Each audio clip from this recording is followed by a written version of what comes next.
Now, I'm going to, there is a presentation that I had made, which I'm sure Ipai will circulate to you. I don't propose to use most of it because we are really running short of time. But since the minister is here, I do want to make one or two comments in relation to what Mr. Dhol said at the beginning, and Mr. Naganan. Karnataka has been, in the past, one of the pioneering states as far as the power sector is concerned. It was the first state to separate out generation and distribution. It was the first state to put all generation together in one company, in the Karnataka Power Corporation.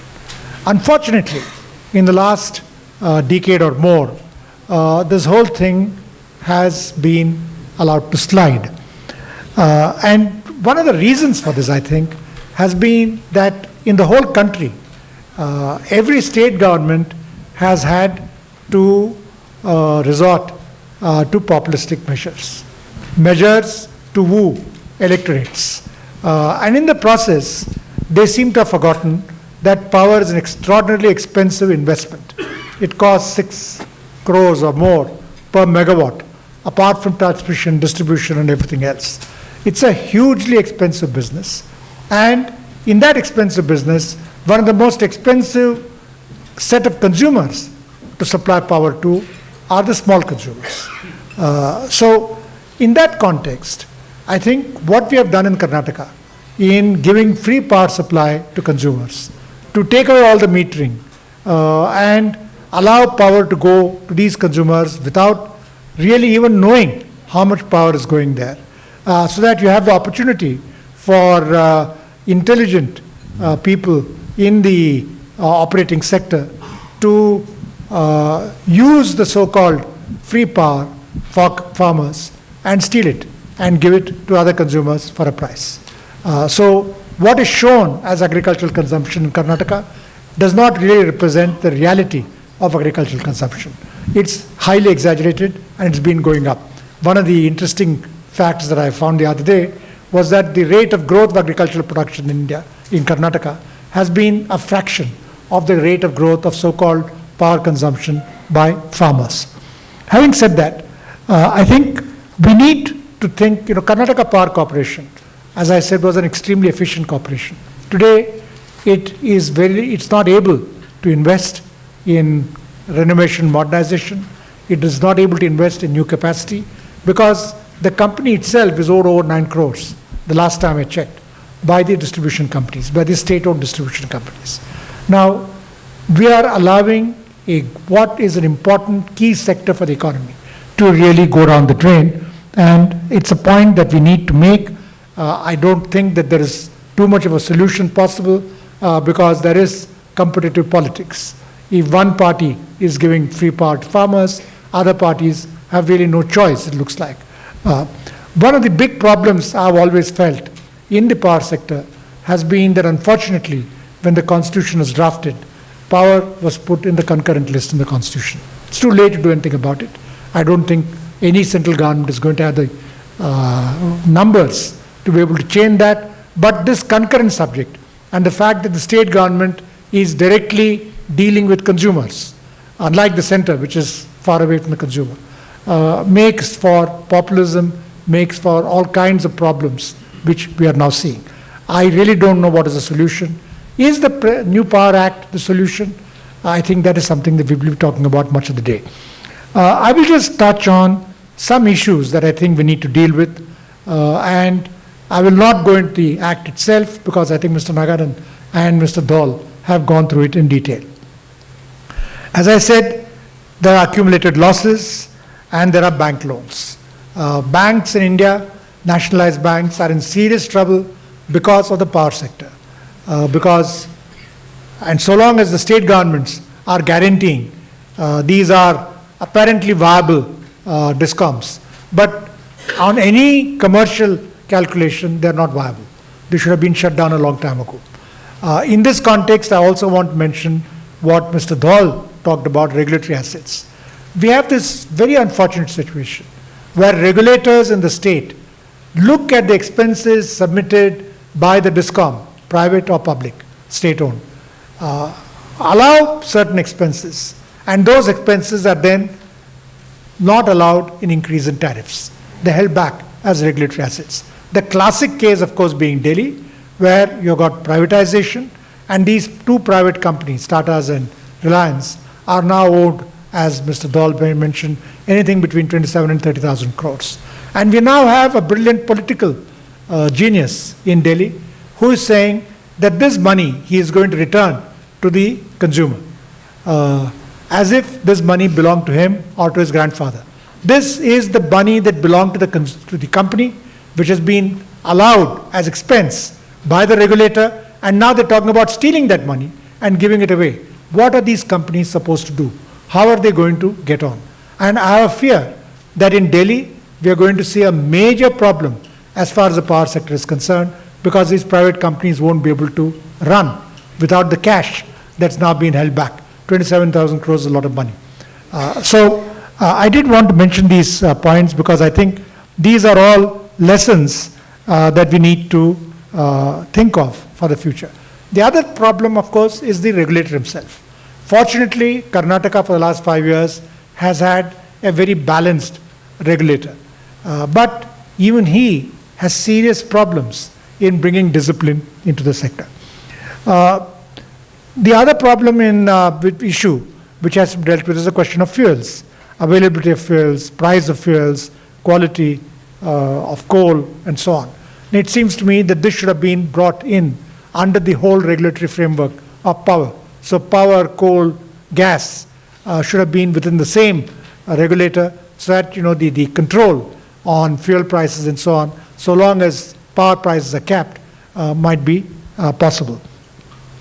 Renewable energy, there is the whole question of renewable energy certificates, where companies have had to hold on to these certificates. Prices have collapsed, though the law, the new amendments do provide for a considerable improvement there. The other thing is the load dispatch center. Now, load dispatch center, by any means, is supposed to be a neutral, objective operator, which takes the estimations of what power is going to be available and distributes it and allocates it. Now, this load dispatch has to be a neutral function, as it is in the United States. But in India, the load dispatch center belongs to the DISCOMs. And I think, I don't remember I don't think the Act provides for any separation, which I think should have been there. We need to encourage distributed power. I don't see any mention of that. There's a lot of subsidy being given to rural consumers. Much better if that money was given to set up solar or wind-based power plants in rural clusters and leave it to local panchayats to distribute that power, because I don't know if the amount of money that was required is going to be much more than what is being spent on subsidies.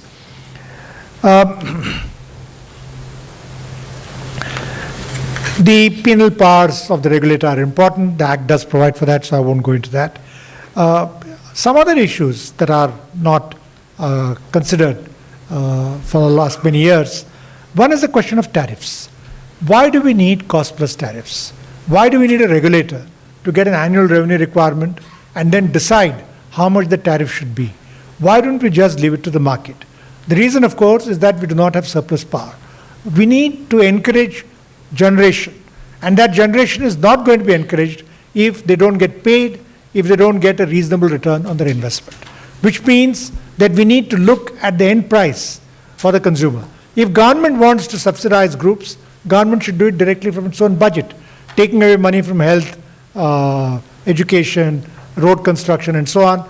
They can give it as free power, cheap power. It's for the political party to decide. But it should not become a cross-subsidy. The original Act, which was before Parliament, I remember when it first came before Parliament, did talk about eliminating cross-subsidies. Unfortunately, that government depended on the communists for support, and that elimination became gradual reduction. And that has not happened. And I think we need a situation where there is no cross-subsidy, where the generator, the distributor are able to charge what price the market will allow them.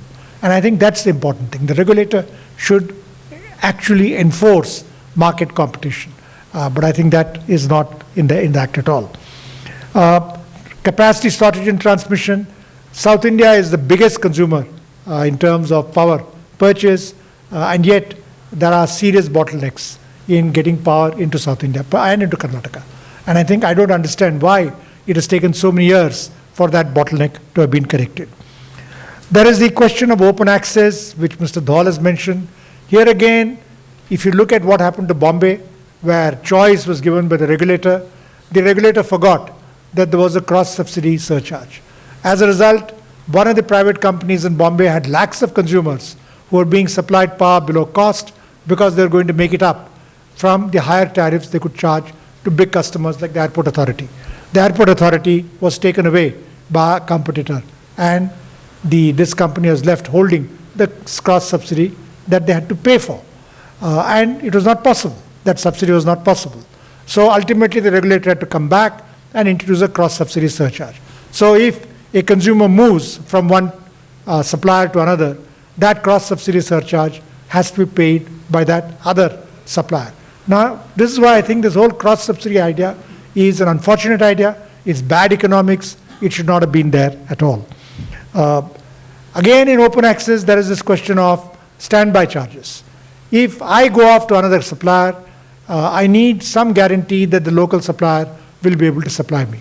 What that surcharge should be is an important factor, and I think it needs to be looked at. Safety, we have this wonderful situation in Bangalore alone, and I've raised this question before. You walk on the streets of Bangalore with your life in danger, not only because of the traffic, but because you can get electrocuted. There are these transformers holding up payments, there are dangling wires, the regulator has tried, and the managing directors of the BESCOMs and others have said they're trying to do something about it. One sees very little action on the ground. And there is not enough of a penalty on the distribution company when safety is such a major issue. As I said, I'm not going to look at what the amendments say. Let me just look at some changes that I feel are required, and then I'll close. There is the question of tariff rationalization. The tariff policy provides for multi-year tariffs. I think this multi-year tariffs is an awful idea. It's difficult enough for the regulator to decide a tariff for the year. To decide multi-year tariffs is much worse. As I said, my preference is for tariff determination by the market and not by the regulator. But if the regulators decide tariffs, let him do it in advance, let him do it for a year in advance. The question of tariff policy I mentioned, it must be made mandatory. It is made mandatory in the new law for the determination of tariff. I have a problem with that, as I mentioned, on the multi-year tariffs. The bill also envisages timely filing of tariff petitions, so that's fine. The disposal in a limited time, and I think one of the great things that the government did was to set up APTEL, the appellate tribunal for electricity, which has done some wonderful things. One of the things it did 2 years ago was to say no regulatory assets should be created. But the law now is looking at providing for this. So I think more powers to the regulator, to the tribunal, would be quite useful. Let me quickly try and finish. There is the need for improving the accountability and transparency in the working of regulatory commissions. Today, the regulatory commissions do not report to anybody. When state governments appoint regulators, they invariably go for retired IAS officers. I don't see why. When state governments own distribution companies with turnovers of 10, 15,000 crores, they put young IAS officers in charge. I have nothing against the IAS. Many of my friends are there. They do great work as far as administration is concerned. They should not be in business. They should not be running large companies. They should not be doing service companies. And I would appeal to the minister to try and change this whole thing. When he has a chance to appoint a regulator next or a managing director next, let him look at the best talent available, not just because it's a favor to a retiring bureaucrat, which is what is happening, or it is something that the service has now taken for itself, that the jobs belong to them, which again is a very bad thing. There is need for clarity in the appointment, functions, powers of the chief electrical inspectors, and levying fees for electrical inspectors. I think that's something that seems to be missing in this act. There is need also for exemption to developers of SEZs, railways. These points came up in a discussion the DIPA organized in Delhi some weeks ago, and I'm sure it's in a note the DIPA is going to be circulating. So let me just skip that. Let me go on to the end of this. I've talked about national tariff policy. I won't go into the detail of that, but there are a number of points in the presentation that's coming to you. I do want to close by saying that when the electricity, when Kumaramanglam started looking at the acts regulating electricity, and he was looking at an omnibus act, it was a great piece of reform. But that reform has not been very successful. In this state, distribution, at one time, the Congress party had Mr. Krishna. Mr. Krishna brought out a discussion note on privatizing distribution companies. It was discussed, and then it disappeared because you had all kinds of other chief ministers who came later. Now that we have got a Congress government back, I would appeal to the minister to try and restore that discussion paper to go ahead with the privatization of distribution. Thank you.